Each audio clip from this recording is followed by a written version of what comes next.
देश का युवा जो बड़ी तादाद में बेरोजगार भी है, वो सरकार के खिलाफ गुस्से से भरा है। केंद्र सरकार कह रही है हम तुम्हें सेना में 4 साल के लिए भर्ती करेंगे, अग्निवीर बनाएंगे। युवा कह रहा है ये 4 साल के लिए रोजगार देने का क्या मतलब है? हमें ऐसे कॉन्ट्रैक्ट टाइप की नौकरी मंजूर नहीं है, परमानेंट नौकरी चाहिए हमें, जैसी सबको दी जाती है। टीओडी भारत सरकार ने जो नई कानूनी प्रणाली इंडियन आर्मी तीनों सेनाओं में जो लागू की है, इसका हम विरोध करते हैं। यह प्रणाली भारत सरकार में लागू नहीं होनी चाहिए। भारत सरकार ने हमसे हमारे आगे हाथ जोड़ जोड़कर 1 रैंक 1 पेंशन के नाम पर वोट मांगा था, और आज 9 रैंक 9 पेंशन का ड्रामा बनाकर हम युवाओं को बेरोजगारी में धकेल दिया है। हम ये तानाशाही नहीं सहेंगे। अर्थी दो या वर्दी दो, अर्थी दो या वर्दी दो। और दूसरी बात, हमारी अगर नहीं बात माने, हम यहाँ से रोड से उठेंगे नहीं, चाहे आज हटाओ चाहे कल हम जाएंगे। हम मरे हुए समान हैं, हमारी सांसें छीन ली गई हैं। छीन लो सांसें हमारी, फिर भी जिंदा है। भारत सरकार के इस फैसले पर हम शर्मिंदा है।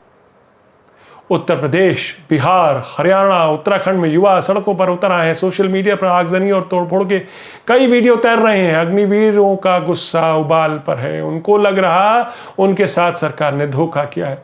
इससे पहले रेलवे भर्तियों को लेकर भी युवाओं ने सरकार के खिलाफ मोर्चाबंदी की थी। बिहार में तो युवाओं ने एक इलाके में अनोखे ढंग से प्रदर्शन किया। स्टेशन पर पहुंच गए, पटरी पर खड़े हो गए, मगर साथ ही दंड बैठक भी की प्लेटफॉर्म पे, ये जताने के लिए कि सेना में परमानेंट नौकरी के वो हकदार हैं, उनमें इतना हुनर है, सरकार उनको आजमा कर तो देखे, इतना उनको सम्मान तो दे कि परमानेंट नौकरी के लिए उन्हें कंसिडर करे।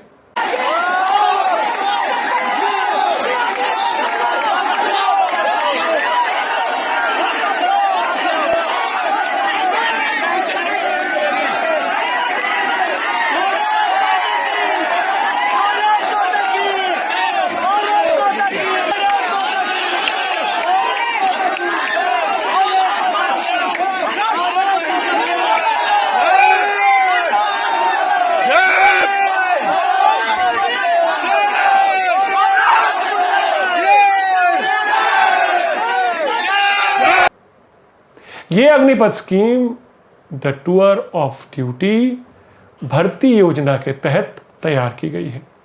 इस पर मैं तफसील से आगे बात करूंगा, लेकिन सवाल उठता है कि भारतीय सेना जैसी संवेदनशील और देश की सुरक्षा से जुड़ी नौकरियां क्या 4 साल की अल्प अवधि के लिए उपयुक्त हैं?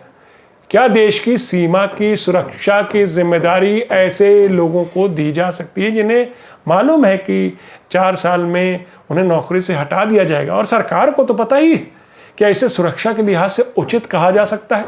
राष्ट्रवादी सरकार के पास क्या भारतीय सेना में भर्ती के लिए युवाओं के लिए केवल ऐसी एडहॉक भर्ती की स्कीम है? 3 साल से भर्तियों पर रोक और अब 4 साल के लिए नौकरी सिर्फ, उसके बाद हमें आपसे कोई मतलब नहीं? क्या यह है सरकार के पास बेरोजगारी कम करने का रामबाण? क्या ऐसी योजनाओं से बेरोजगारी दूर होगी? क्या इस स्कीम को लागू करने के लिए सरकार ने जरूरी जमीन तैयार कर ली है? क्या सिस्टम के नट बोल्ट उसी मुताबिक कस दिए गए हैं? देश का युवा परमानेंट नौकरी डिजर्व करता है। सरकार ने क्या हाथ खड़े कर दिए हैं कि वो देश के युवाओं की आकांक्षाओं पर खरी नहीं उतर सकती? क्या सरकार ये कबूल कर रही है कि वो भी नौकरियां जनरेट करने में असमर्थ है? हर साल 2 करोड़ जॉब देने की बात थी, है ना? मिले 2 करोड़ जुमले और रोजगार? तो आज देख लीजिए जमीनी हकीकत। बेशर्मी से सेना में भर्ती के लिए 4 साल के लिए ही नौकरियां ऑफर की जा रही हैं। भारत माता की जय। नमस्कार, मैं हूं आपका न्यूज़बाज प्रभात शुंगलू। मेरा आज का सवाल, क्या अग्निपथ स्कीम को लेकर बेरोजगार युवाओं का गुस्सा जायज़ है? अपने जवाब हाँ या ना में ज़रूर दीजिएगा। एनफोर्समेंट डायरेक्टरेट के सवाल जवाब और उसकी पूछताछ से समय निकालकर राहुल गांधी ने इस मुद्दे पर मोदी सरकार पर तीखा हमला बोला। उन्होंने कहा कि देश के बेरोजगार युवाओं को अग्निपथ पर चलाकर युवाओं की अग्नि परीक्षा मत लीजिए प्रधानमंत्री जी। इस अग्निपथ स्कीम के तहत केंद्र सरकार हर साल सेना, वायुसेना और नेवी में 45 से 50 हजार युवाओं की भर्ती करेगी। भर्ती किए गए इन युवाओं को अग्निवीर कहा जाएगा और इनकी उम्र 17.5 साल से 21 साल के बीच होगी। नई नई स्कीम और योजना लाने में, उसे अनूठे नाम देने में तो मौजूदा सरकार महारत हासिल कर चुकी है। बस उनसे उन्हीं की बनाई हुई योजनाओं और स्कीम की सक्सेस के बारे में कभी मत पूछिएगा, आप पर एंटी नेशनल का तमगा जड़ दिया जाएगा। यह सरकार तो डीमोनेटाइजेशन जैसे एक फ्लॉप प्रोजेक्ट को भी सुपर हिट मानती है, और इसके हीरो खुद पीएम मोदी जी थे। इस मामले में मोदी जी और उनके अक्षय कुमार में एक फर्क जरूर है। अक्षय कुमार ये नहीं दावा कर सकते कि उनकी फिल्म सम्राट पृथ्वीराज चौहान हिट हो गई, क्योंकि बॉक्स ऑफिस आंकड़े इस बात की तस्दीक नहीं करते। लेकिन चूंकि मोदी जी बेरोजगारी, नोटबंदी और पुलवामा हमलों के बावजूद 2019 का चुनाव जीत गए, इसलिए यह कहा जा सकता है कि पॉलिटिकल बॉक्स ऑफिस पर मार्केटिंग जीतती है, प्रोपेगेंडा जीतता है, हकीकत फेल कर जाती है।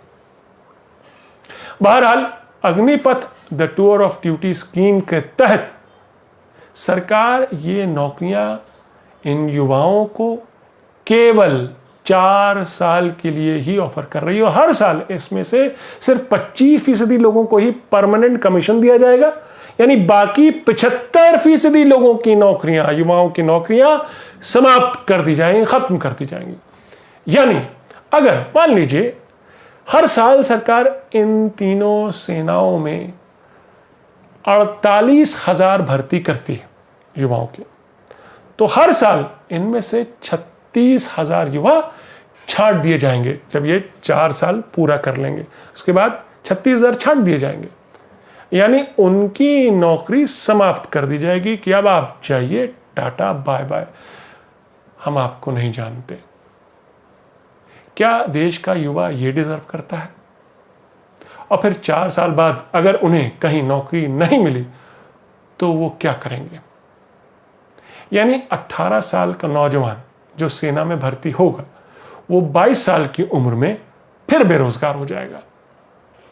कहने को उसके हाथ में 11 लाख की सेविंग्स होगी, उसके 4 साल की जो जमा पूंजी सैलरी के अलावा, वो कहीं तो काम करेगा ना, अपने परिवार का पेट कैसे भरेगा? युवा हल्ला बोल के संस्थापक अनुपम कहते हैं कि अग्निवीर योजना का सार है, ट्रेनिंग देगी सेना, सेवा लेंगे पूंजीपति। कहा जा रहा सरकार युवाओं को सम्मानजनक रोजगार ऑफर कर तो रही है, फिर युवा विरोध क्यों कर रहे हैं? इसका उत्तर शायद यह होगा कि देश का युवा सरकार से प्राइवेट सेक्टर की तरह ठेके पर रोजगार देने की उम्मीद नहीं रखता। वो सरकार से नौकरी तो चाहता है, मगर सम्मान भी पाना चाहता है अपने हुनर के दम पर। वो सरकार से केवल सैलरी ही नहीं, बल्कि नौकरियों में प्रमोशन से लेकर रिटायरमेंट के बाद पेंशन तक सब चाहता है। मैंने आपको इस शो के शुरू में एक युवा की वो बाइट दिखाई थी जो बहुत गुस्से में था। उसकी बात को एक बार फिर से सुनिए आप, क्यों वो 1 रैंक 1 पेंशन वाली बात का जिक्र कर रहा है। टीओडी भारत सरकार ने जो नई कानूनी प्रणाली इंडियन आर्मी तीनों सेनाओं में जो लागू की है, इसका हम विरोध करते हैं। यह प्रणाली भारत सरकार में लागू नहीं होनी चाहिए। भारत सरकार ने हमसे हमारे आगे हाथ जोड़ जोड़कर 1 रैंक 1 पेंशन के नाम पर वोट मांगा था, और आज 9 रैंक 9 पेंशन का ड्रामा बनाकर हम युवाओं को बेरोजगारी में धकेल दिया है। हम ये तानाशाही नहीं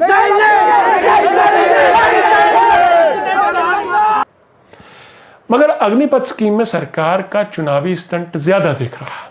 सरकार ये जानती कि 2024 के लोकसभा चुनाव में बेरोजगारी एक बड़ा मुद्दा बनने वाला है, इसलिए इस स्कीम को तुरंत फुरत अगले 18 महीने तक लागू किए जाने के आदेश आ चुके हैं।